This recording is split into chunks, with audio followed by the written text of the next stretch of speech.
Welcome to Influential Entrepreneurs, bringing you interviews with elite business leaders and experts, sharing tips and strategies for elevating your business to the next level. Here's your host, Mike Saunders. Hello and welcome to this episode of Influential Entrepreneurs. This is Mike Saunders, the Authority Positioning Coach. Today we have with us Nic Marks, who is the founder and CEO of Friday Pulse. Nic, welcome to the program. Thanks very much, Mike.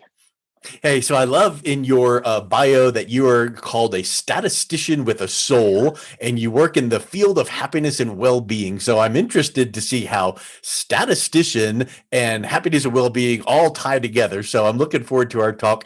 Give us a little bit of background on yourself, and then what led you to start the Friday Pulse. Yeah, so by trade, I'm a statistician. I went to university, went to Cambridge, read mathematics, and found out I was an applied statistician. I like doing health statistics, quality of life statistics. And then, but on a sort of another side, my mother was a family therapist, and I studied to be a therapist in my 20s. So I sort of end up with this slightly strange mix between hard statistical skills and soft people skills. And it all, in the end, comes together that I become the guy that does stuff about measurement of happiness and well-being. Well, I love that, because I think that too many people that are number oriented are, I forget which is it left brain that is analytical and right brain that's creative. But I think that having a mix between the two is a wonderful balance. I think it's a good leadership balance for everybody, actually, to have people skills and data skills. I think most managers need to be doing both of those things these days. And in a way, that's what I do with my work, is create data for managers, senior leaders, so that they can understand their people more. Well, and it always has that cliche, they just treat me like another number, like as a customer, like I'm not going to call in for customer service complaint because I'm just another number. And so I think if you can teach organizations how to avoid that, well, then their brand perception really takes a big leap forward, I would suspect. Yeah, it's a strange thing, isn't it, numbers? Because numbers is definitely the language of business, isn't it? Businesses are run by numbers. And yet, how they treat people, they don't often like to put numbers around people because they sort of feel that's sort of wrong in some ways. I don't know. It's a difficult balance to get. But I think that what numbers do, in particular in my line of work, is they actually make people take something seriously, which can sometimes be sort of dismissed as a bit fluffy. And so by putting a number on it, actually says, okay, can we make this number better? Can we improve it? And actually then what you're doing is you're improving people's lives. So it's a good way into the topic. Yeah, exactly. So let's jump into happiness and, morale. Why is happiness the best measure of team morale? So happiness is the words that we use ourselves when we sort of think about whether something's going well or not. So, we say, I'm happy with that. That's good. I enjoy that, whatever it is. So by having an emotional tone on how we assess the quality of something, it sort of firmly locates it in our own experience. And so that's why happiness is good. So if you ask people, like, can you rank how engaged you are? Can you rank even your well-being or how meaningful something is? People can't really put a number on those things. Whereas if they say, how much, how happy do you feel? People can say, yeah, I feel very happy or very unhappy, and we can put numbers on that quite easily. So it's a construct that really works with engaging people on the topic. Yeah, kind of like on a scale of 1 to 10, how would you? And so this is something that I literally finished a podcast interview about 30 minutes ago, and I used this analogy, and I think it fits so nicely in what we're talking about. But I said, I want to get your input. I said, so many times people will say, oh, I want happy customers. Yes, happy customers. You really don't. You know what you actually want? You want raving fans, because someone that's happy is just, yeah, I'm okay. I'm happy. I want to be thrilled. So how do you quantify that in your measurements of happiness, or are there degrees of happiness? So the sort of happy customer raving fan is sort of like a net promoter score sort of approach, which is that, you have to be totally at the top of the scale to do your sort of word of mouth marketing. And in a sense, for customers, there's a sort of sense to that. But in employees, I mean, you know, it's different experience than being a customer. A customer is a sort of short-term interaction normally, whereas an employee is a long-term relationship. Yeah. And so I think that we have to think we're built, you know, for marathons rather than sprints when we're working. And so, you know, I think it's great if employees are enthusiastic. That's fantastic and whatever like that. But actually, people enjoying their work and doing it steadily and consistently is actually where most of the benefits come from. And let's not, you know, be silly about this. There's lots of people that are very unhappy at work, they're very disengaged, and what you're really trying to do is bump them up, you know, much more rather than thinking about it's where someone happy or raving amazing. And I feel like some organizations or team leaders might be hearing this and going, how do you quantify happiness? Right. But I would submit, and could you validate this? The higher the level of happiness in an employee's morale and a team and an organization, the less chance that they are unhappy with their job and looking around for another job, which then creates a gap, which means the HR department needs to go out and search and find another employee, get them trained and benefits and onboarding. And there's a quantifiable cost to that. So increasing happiness will help decrease replacing employees. And it's not going to eliminate it, but it helps to mitigate and decrease that. Have you seen that in your work? Absolutely. So if we track people, so we ask people every week how they are, and that might sound very often, but actually people's experience of work ebbs and flows. It goes up and down. And if you ask regularly, you pick up those nuances and those differences. And what, you know, the game really is to have more good weeks than bad weeks, many more, hopefully. And what we find is if people are unhappy for a month, then they're twice as likely to leave the next month. And so, you know, it's not the only factor on why people leave, but it's a big factor. You know, if you're very happy at work, you don't leave. I mean, yeah, you know, so it's a really great measure that really impacts retention very quickly. Which then you can show bottom line results. You know, when, you know, for instance, if you were implementing this program and year over year, you showed, hey, we've been on this, you know, happiness assessment program for 1 year. Look at this year compared to last year, our retention rate has improved. Our, you know, morale has. So I think that that's a wonderful metric to be looking for. So let's talk about now team leaders and the culture of the internal team. What happens there? What's the positive change that people are seeing there with that employee experience? So teams for me are really the heart of people's experience of work. You know, the people that we work with very closely are the ones that impact us the most. And, you know, I know from my data that, you know, the people's experience, which we measure by weekly happiness, is impacted about 4 times as much by the people they work with closely than, say, by the whole organizational system or by a senior leader. So actually, if you want to create a sort of happy ship in your organization, then team leaders is a great place to start. And how do we support them to build happy teams? And that's a lot what our product platform Friday Pulse is about. It's about helping team leaders have better conversations with their teams every week about what's gone well for them, what hasn't gone well for them, how can they fix that. So to me, that's the absolute core of it all, how teams work. Yeah, for sure. And it's kind of like a bad apple spoils the bunch. So if you have that unhappy team member, boy, they can really do a lot of damage talking and bad mouthing the organization. So it's really an important concept to keep in mind.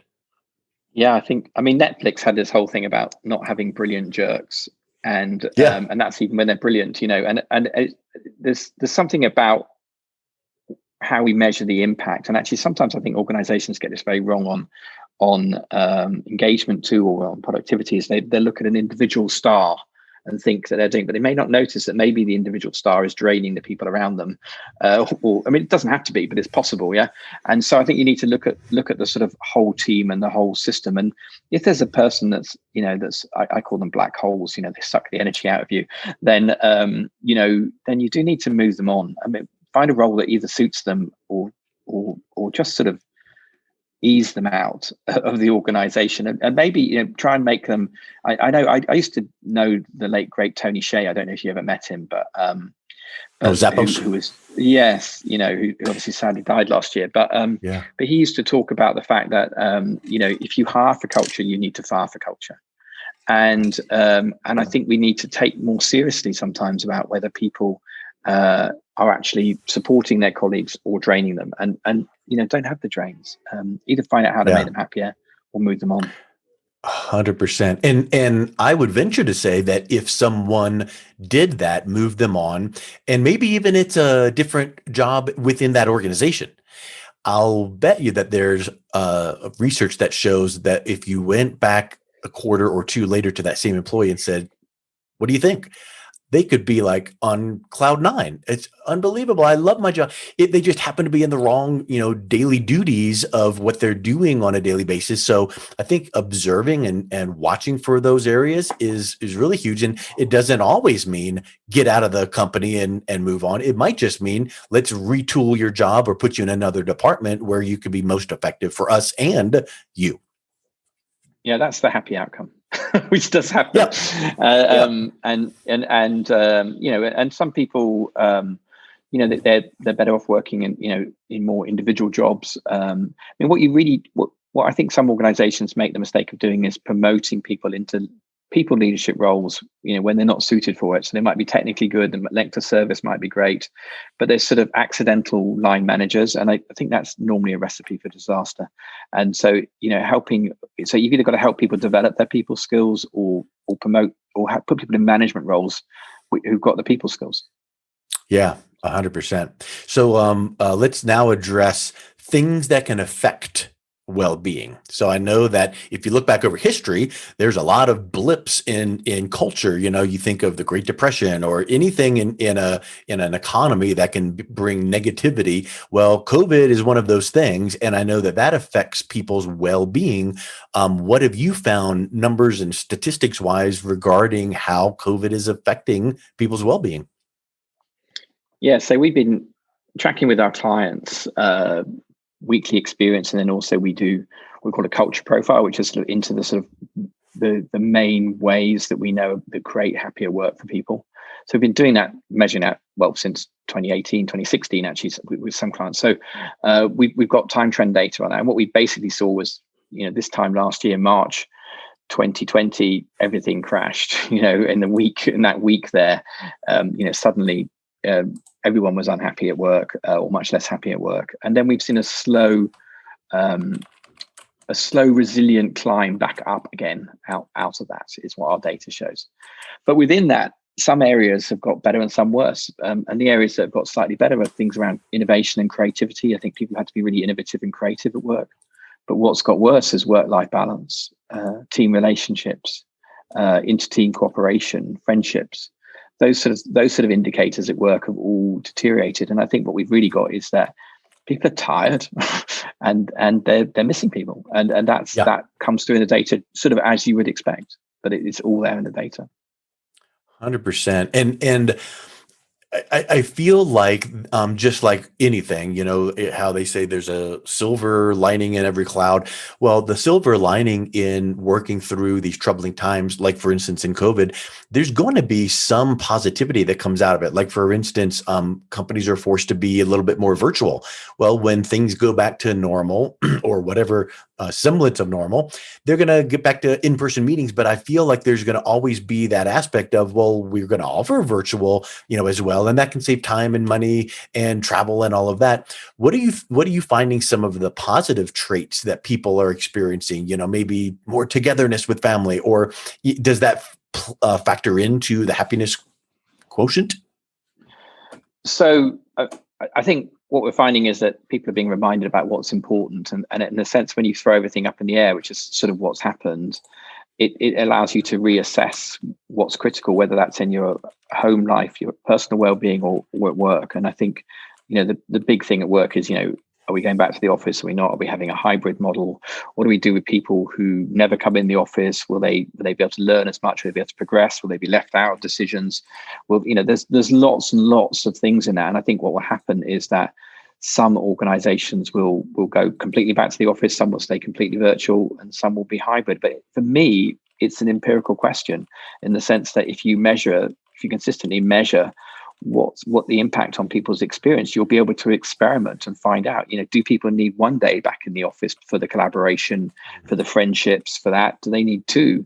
Do some organizations thrive on 5? To some, I think there will be differences, like we're all different personalities. There'll be differences in organizations, and that's fine.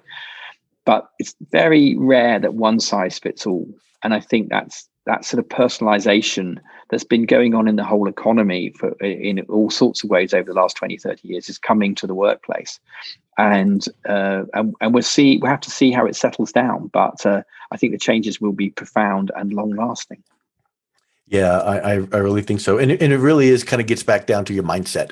It's how you respond to negativity, and in this case, COVID, but it could be a work environment issue. How do you respond to that? Do you react or do you respond? And I think that, goes into, working with your teams and your employees. So what is it that you specifically do with an organization when someone reaches out to you and says, I love your approach, but how can you help us? Yeah, so we are a platform for measuring and improving employee happiness, team experience. And so effectively what we are is we're a software system in the sense that we contact every Friday all the employees in an organization and ask them a very simple question: how have you felt at work this week?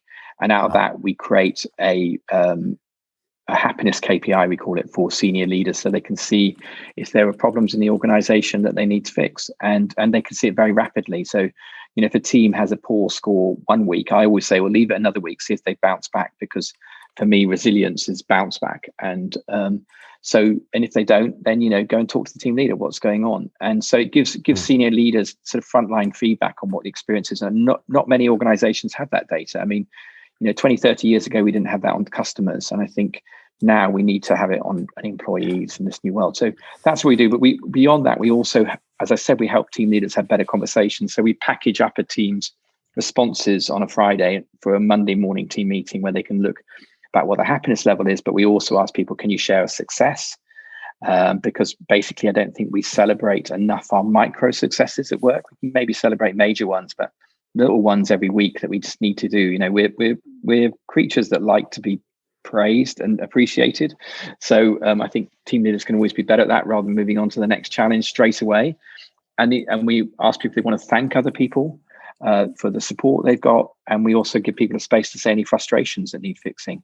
And those we package up into a team meeting so team leaders can have better discussions every week. So we're a complete program really for improving bit by bit team morale and employee experience.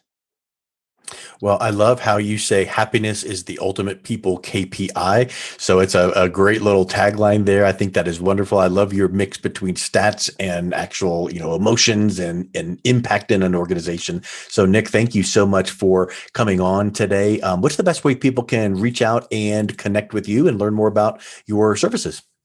Yeah, so we're Friday Pulse. So you can go to fridaypulse.com. We've got demo videos and book a demo slots and things like that, like people do. We've also released a free tool, which is called friday1.com, and it's a personal happiness at work checkup. So it's a bit like those sort of 16 personalities tests, but for your happiness at work. And it's more contextual, so it can give you clues about what you could do to be happier or what's not great about your job or what is. It'll benchmark you against people, similar backgrounds to yourself. So all the data's in there. And me personally, I've got my own personal website, nicmarks.org. I've done a TED talk previously around my previous work. And LinkedIn is a very good place to find me. Nic is NIC without a K, Marks. Just, send me a contact request and I post there regularly. Excellent. Well, Nic, thank you so much for coming on today. Thank you very much, Mike. You've been listening to Influential Entrepreneurs with Mike Saunders. To learn more about the resources mentioned on today's show or listen to past episodes, visit www.influentialentrepreneursradio.com.